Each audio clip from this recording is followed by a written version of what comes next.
چنانچہ اس آیت میں یہ فرمایا گیا کہ وَتَعَاوَنُوا عَلَى الْبِرِّ وَالتَّقْوَىٰ وَلَا تَعَاوَنُوا عَلَى الْإِثْمِ وَالْعُدْوَانِ، نیکی اور تقوی میں ایک دوسرے کے ساتھ تعاون کرو اور گناہ اور ظلم میں تعاون نہ کرو۔ وَاتَّقُوا اللَّهَ، اور اللہ سے ڈرتے رہو، بے شک اللہ کا عذاب بڑا سخت ہے۔ یہاں اللہ تبارک و تعالی نے نیکی کے کاموں میں تعاون کا حکم بھی دیا ہے، ترغیب بھی دی ہے، اور گناہ کے کاموں اور ظلم کے کاموں میں کسی کے ساتھ تعاون کرنے سے منع فرمایا۔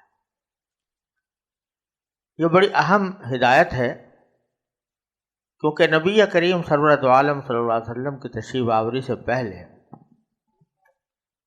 جو قبائل کے حالات تھے وہ ایسے تھے کہ ایک قبیلے کے آدمی آپس میں ایک دوسرے کے حلیف ہوتے تھے، بعض اوقات ایک قبیلے کا دوسرے قبیلے کے ساتھ بھی اس قسم کا معاہدہ ہوتا تھا کہ وہ ایک دوسرے کا ساتھ دیں گے، ایک دوسرے کی مدد کریں گے، یہاں تک کہ لڑائی اور قتال کی بھی نوبت آ جائے تو یہ دیکھے بغیر کہ کون حق پر ہے کون باطل ہے، اپنے حلیف کی مدد کرنا ضروری سمجھا جاتا تھا۔ اسی کو اصطلاح میں حلف کہتے تھے، یعنی حلافت کا ایک معاہدہ کہ ہم تمہاری مدد کریں گے، تم ہماری مدد کرو گے۔ اس سے بحث نہیں کہ کون حق پر ہے کون باطل پر ہے، تم ہمارے ہو، ہمارے حلیف ہو، لہذا ہم تمہاری مدد کریں گے۔ اس کو حلف کہا جاتا تھا اور اس پر فخر کیا جاتا تھا۔ لیکن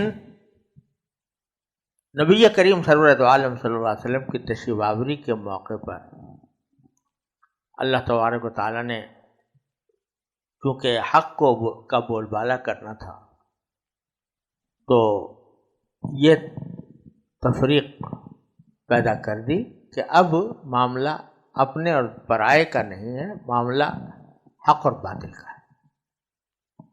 یہ نہیں ہے کہ اپنے کی ہر حالت میں مدد کرنی ہے اور پرائے کی ہمیں حالت میں مخالفت کرنی ہے، بلکہ اصل بات یہ ہے کہ کون حق پر ہے اس کی مدد کرو، کون باطل پر ہے اس کی مدد نہ کرو۔ چنانچہ نبی کریم صلی اللہ علیہ وسلم نے یہ اصول بیان فرمایا تھا کہ لا حلف فی الاسلام۔ اب وہ جو حلافت ہوا کرتی تھی پہلی جاہلیت کی، وہ اب اسلام کے اندر نہیں ہوگی۔ اب جو ہے وہ ساری بات حق و باطل کی بنیاد پر ہو، اور بلکہ نبی کریم سرورت عالم صلی اللہ علیہ وسلم کی باقاعدہ بعثت سے بھی پہلے رسول کریم صلی اللہ علیہ وسلم نے ایک معاہدے کی بڑی تعریف فرمائی جو قریش کے کچھ لوگوں نے کیا تھا، جس کو حلف الفضول کہتے ہیں۔ حلف الفضول اس لیے کہتے ہیں کہ اس معاہدے کے جو دستخط کنندگان تھے، یا یہ کہہ لو کہ اس معاہدے کے جو شرکا تھے، اصلاً وہ فضل کا نام رکھتے تھے، اس واسطے فضول اس کی جمع کر کے کہہ دیا گیا کہ فضول کا معاہدہ ہے۔ تو اس میں انہوں نے یہ بات طے کی تھی کہ ہم اب کسی ظالم کی مدد نہیں کریں گے، اور اب صرف مظلوم کی مدد کی جائے گی جو حق پر ہوگا۔ اس کو حلف الفضول کہتے ہیں۔ اور نبی کریم صلی اللہ علیہ وسلم نے فرمایا کہ آج بھی اگر مجھ سے غیر مسلم لوگ اس قسم کا معاہدہ کرائیں تو میں ضرور اس معاہدے میں شامل ہو جاؤں گا۔ تو پتہ یہ چلا کہ تعاون علی البر، انصاف کے معاملے میں تعاون، اس کا جو حکم ہے وہ صرف مسلمانوں کے ساتھ مخصوص نہیں ہے، بلکہ غیر مسلموں کے ساتھ بھی اس طرح کا معاہدہ کرنا کہ جس سے انصاف قائم ہو، ظلم کا خاتمہ ہو، یہ بھی قرآن کریم کا ایک اہم تقاضا ہے۔ تو اس میں انصاف کے معاملے میں مسلمان اور غیر مسلم کی کوئی تفریق نہیں ہے، انصاف سب کے ساتھ ہونا، مسلمان ہو یا غیر مسلم۔ لا ينهاكم الله عن الذين لم يقاتلوكم في الدين ولم يخرجوكم من دياركم ان تبروهم وتقسطوا اليهم ان الله يحب المقسطين۔ اللہ تعالیٰ انصاف کرنے والوں کو پسند کرتا ہے، غیر مسلم کے ساتھ بھی انصاف ہی کرنا ہے۔ تو یہ بڑا جامع اصول ہے کہ چاہے غیر مسلموں کے ساتھ بھی تم تعاون کرو تو مگر وہ بھلائی کے کام کا ہونا چاہیے، انصاف کے پر ہونا چاہیے، ظلم و زیادتی پر نہیں ہونا چاہیے۔ اگر دیکھا جائے تو دنیا کا نظام جو ہے وہ اسی تعاون پر چل رہا ہے، اور تعاون دو قسم کا ہوتا ہے۔ ایک تعاون وہ ہے جس پر انسان کو اللہ تبارک و تعالیٰ نے ایک ایسا نظام بنا کر مجبور کر دیا ہے کہ وہ اس نظام سے نکل ہی نہیں سکتا، تعاون کرنے پر مجبور ہے قدرتی طور پر۔ وہی کیا ہے کہ اللہ تبارک و تعالیٰ نے ایک ایسا نظام بنا دیا ہے پوری دنیا کے اندر کہ ایک انسان کا نفع و ضرر دوسرے انسان کے ساتھ وابستہ کر دیا، اور اس وابستہ کرنے کے نتیجے میں ہر انسان دوسرے کا محتاج ہے۔ تاجر بیٹھا ہے تجارت کرنے کے لیے، وہ گاہک کا محتاج ہے، گاہک آتا ہے تو وہ اپنی ضرورت لے کر آتا ہے تاجر کے پاس، وہ تاجر کا محتاج ہوتا ہے۔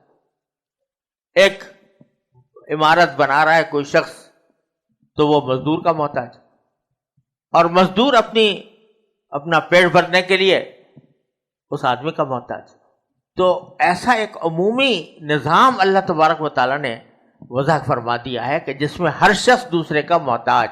یہ کوئی ایسی کیا کانفرنس ہوئی تھی دنیا کے اندر، کوئی عالمی کانفرنس بلائی گئی تھی کہ بھئی کتنے آدمی مزدوری کریں گے، کتنے تجارت کریں گے، کتنا کیا کوئی کام کرے گا، کون جو ہے وہ کوئلے کی تجارت کرے گا اور کون سونے کی کرے گا اور کون کپڑے کی کرے گا؟ کوئی کانفرنس نہیں منعقد ہوئی، لیکن اللہ تبارک و تعالیٰ نے اس طرح نظام میں باندھ دیا تمام مخلوقات کو کہ ہر شخص دوسرے کا محتاج۔ نحن قسمنا بینہم معیشتہم فی الحیاۃ الدنیا ورفعنا بعضهم فوق بعض درجات لیتخذ بعضهم بعضا سخریا۔ ہم نے ساری معیشت کے تقسیم کی ہے، کون کیا کرے گا، کتنا کرے گا۔ اس نظام کو ایک حکومت کی منصوبہ بندی کے تحت لا کر اس کو مقید کرنے کا جو تصور اشتراکیت نے پیش کیا، تو وہ 70 سال کی جکڑ بند کے باوجود وہ کوئی پھل نہ دے سکا اور ختم ہو گیا۔ لہذا ایک تعاون وہ ہے، باہمی تعاون انسانوں کا، جس کے اوپر سارا نظام زندگی چل رہا ہے، وہ یہ کہ ہر انسان دوسرے انسان کی حاجت رکھتا ہے، یہاں تک کہ بڑے سے بڑا سرمایہ دار بھی محتاج ہے مزدور کا، بڑا دولت مند شخص ہے اور وہ اس کے پاس دولت کے ڈھیر لگے ہوئے ہیں، لیکن مزدور اگر نہ ملے اس کو، اگر کمارہ تعمیر کرنا چاہتا ہے، مزدور وہ نہیں ملتا، تو کیا ہوگا؟ اس کی دولت کچھ کام نہیں آئے گی، تو وہ مزدور کا محتاج، اور مزدور کو اپنے پیٹ بھرنے کے لیے اس کی ضرورت ہے۔ لہذا ایک تعاون وہ ہے جو اللہ تعالیٰ نے اس نظام زندگی کے اندر جبری طور پر پیدا فرما دیا کہ ایک دوسرے کا تعاون کرنے پر مجبور ہے۔ دوسرا تعاون وہ ہے جو اپنے اختیار اور ارادے سے کیا جاتا ہے، تو اس میں اللہ تبارک و تعالیٰ نے یہ حکم دیا کہ جہاں کہیں نیکی کا، تقوی کا، دیانتداری کا، انصاف کا معاملہ ہو تو جتنا تم سے ہو سکے دوسرے کا اس میں تعاون کرو۔ اور رسول کریم سرور عالم صلی اللہ علیہ وسلم نے یہاں تک خوشخبری سنا دی کہ ان اللہ فی عون العبد ما کان العبد فی عون اخیہ، او کما قال صلی اللہ علیہ وسلم، بندہ جب تک کسی دوسرے بھائی اپنے بھائی کی مدد میں مشغول رہتا ہے تو اللہ تعالیٰ اس کی مدد کرتا رہتا ہے. من نفس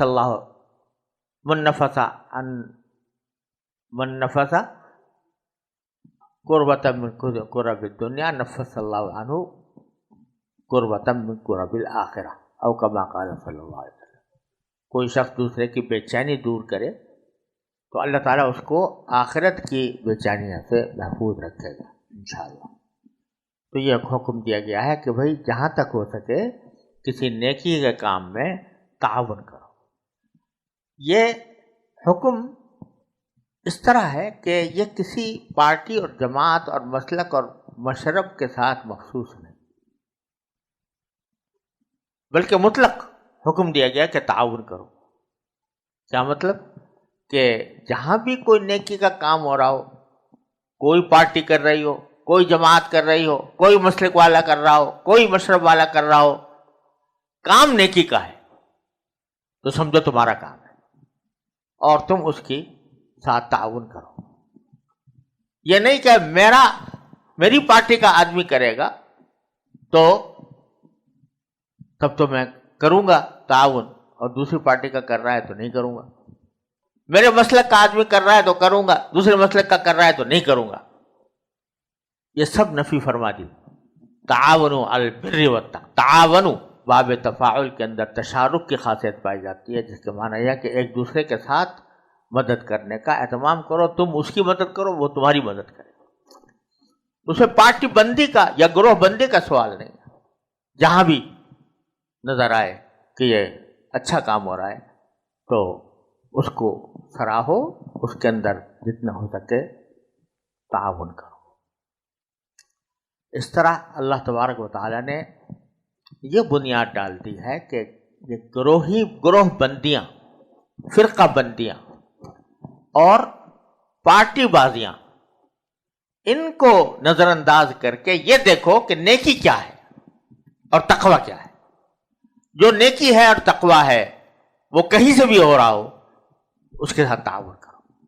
یہ نہیں کہ میں ایک پارٹی کا یا ایک گروہ کا ممبر بن گیا ہوں تو اب میری ساری ہمدردیاں اور سارا تعاون اسی گروہ کے ساتھ مخصوص ہے. نہیں، بلکہ مطلق تعاون ہے. تو یہ ایک بہت اہم بات ہے جس کو ہم فراموش کر کے، جس کی وجہ سے ہم نے بڑا نقصان اٹھایا. آج کی دنیا میں مسئلہ یہ ہوتا ہے کہ کوئی اچھا کام اگر ہو رہا ہے تو کریڈٹ مجھے ملے، سہرا میرے سر بندھے. تو لہذا میری جماعت کی طرف سے ہوگا، میرے گروہ کی طرف سے ہوگا تو بے شک میں اس میں حصہ لوں گا. اگر دوسرا کر رہا ہے اور اس میں کامیاب ہو گیا تو سہرا تو اس کے سر بن جائے گا، لہذا میں اس کے ساتھ تعاون نہیں کرتا. یہ بڑی زبردست غلطی ہے جو آج کل ہمارے معاشرے کے اندر پائی جاتی ہے، اور جو قرآن کریم کے اس حکم کے خلاف ہے. تعاون علی البر والتقوی. کہیں بھی نیکی ہو رہی ہو، تمہارا کام ہے کہ اس کی مدد کرو. ولا تعاون علی الاثم والعدوان. اور گناہ کے کام میں اور ظلم اور زیادتی کے کام میں ایک دوسرے کا تعاون نہ کرو، کسی دوسرے کا تعاون نہ کرو. جو ظلم کر رہا ہے کسی پر تم اس کا تعاون کرو، جو زیادتی کر رہا ہے، گناہ کا کام کر رہا ہے، اس کے ساتھ تعاون نہیں. اس کے ساتھ تعاون حرام ہے.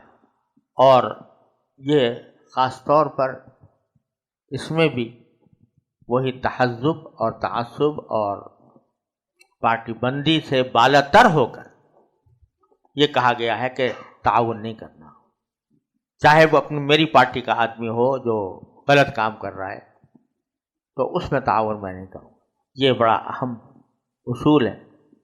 اس میں بھی وہ تعصب اور تحزب سے بچ کر صحیح اصول کے مطابق زندگی گزارنے کا حکم ہے.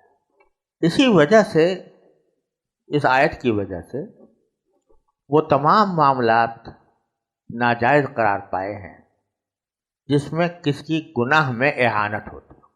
یعنی کسی شخص نے کوئی گناہ کر رہا ہے تو جس طرح گناہ کرنے والے پر اس کا گناہ ہے اس کا وبال ہے. اسی طرح اگر کوئی شخص اس گناہ میں مدد کر رہا ہے، ڈائریکٹ مدد کر رہا ہے، تو وہ بھی اس کے گناہ میں شریک ہوگا. یہ ایک بڑا تفصیل طلب سوال ہے کہ کس درجے کی اعانت حرام ہے، کس درجے کی مکروہ ہے، اور کس درجے کی اعانت وہ اعانت ہی نہیں ہے بلکہ وہ مباح ہے. یہ ایک بڑا تفصیلی مسئلہ ہے فقہ کے اندر.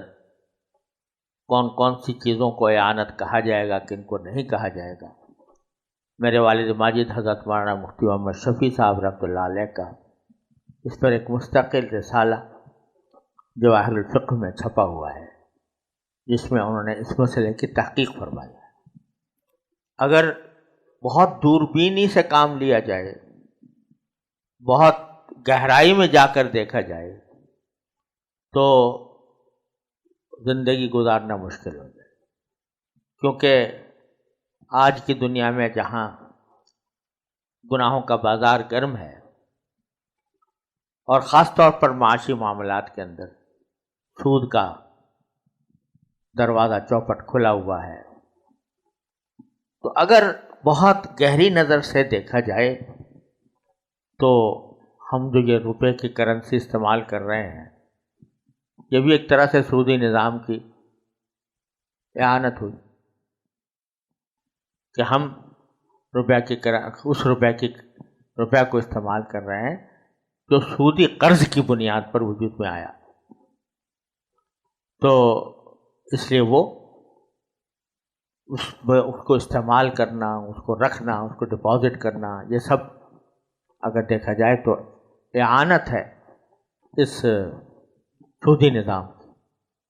تو اگر بہت گہرائی کے ساتھ نظر ڈالی جائے تو اعانت کی ایسی صورتیں جو بہت دقیق ہیں اور دور از کار ہیں، ان کو بھی گناہ کی فہرست میں اگر داخل کر دیا جائے تو زندگی دشوار ہو جائے.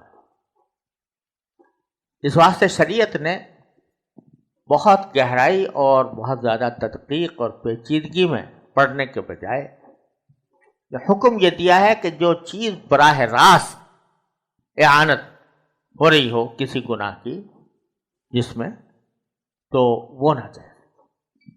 جیسے سود ہے تو رسول کریم صلی اللہ علیہ وسلم نے فرمایا کہ اس کا لینے والا بھی، دینے والا بھی، اس کا لکھنے والا بھی، اس کے گواہ بھی، یہ سب ان پر لعنت ہے.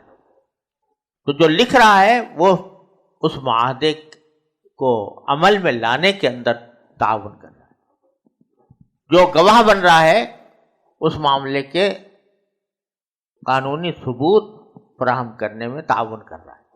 یہ ناجائز ہے. لیکن اگر واسطہ در واسطہ ہو کر کہیں دور دراز جا کر اگر آدمی کسی ایسا معاملہ کر رہا ہے جس کے بغیر زندگی گزارنا ممکن نہیں ہے، تو اس کو شریعت نے ایسے اعانت میں داخل نہیں کیا، ایسے تعاون میں جو تعاون الاسم والعدوان ہو. تو اس لیے اس مسئلے کو بہت اہتمام کے ساتھ اور علمی تفقہ کے ساتھ دیکھنے کی ضرورت ہوتی ہے. تو یہاں یہ اس کا موقع نہیں ہے کہ اس کی تفصیلات پوری بتائی جائیں، لیکن عرض یہ کرنا ہے کہ جہاں کہیں اعانت کا شبہ پیدا ہو کہ ہم فلاں چیز میں اعانت کر رہے ہیں، تو اس کے بارے میں کسی محقق مفتی سے اس کا فتویٰ لینا چاہیے کہ آیا ایسا کرنا جائز ہے یا ناجائز. اس کے بعد فیصلہ کرنا چاہیے کہ ہم جو کام کر رہے ہیں وہ اعانت ہے، ممنوع یا جائز ہے. البتہ اللہ تعالیٰ جب بھی کوئی حکم دیتے ہیں، کوئی قانون بناتے ہیں، تو ساتھ میں ایک جملہ اکثر و بیشتر آگے یا پیچھے ہوتا ہے، واتقوا اللہ، اللہ سے ڈرو. کیونکہ کوئی بھی حکم یا قانون جو ہے وہ اس وقت تک مؤثر نہیں ہو سکتا جب تک کہ دل میں خدا کا خوف نہ ہو. آپ 1000 پولیس رکھ دیجئے، 1000 محکمے بنا لیجئے، 1000 عدالتیں قائم کر لیجئے، لیکن وہ دن کی روشنی میں اور شہر کی رونق میں بے شک وہ جرائم کا سدباب کر لیں گے، لیکن جنگل کی تنہائی میں، رات کی تاریکی میں آدمی قانون کا پابند ہو، اس کے لیے پہرا بٹھانے والی چیز ایک ہی ہے اور وہ ہے تقوی۔ تو فرمایا واتقوا اللہ، اللہ سے ڈرو، ان اللہ شدید العقاب، اللہ تعالیٰ کا عذاب بڑا سخت ہے۔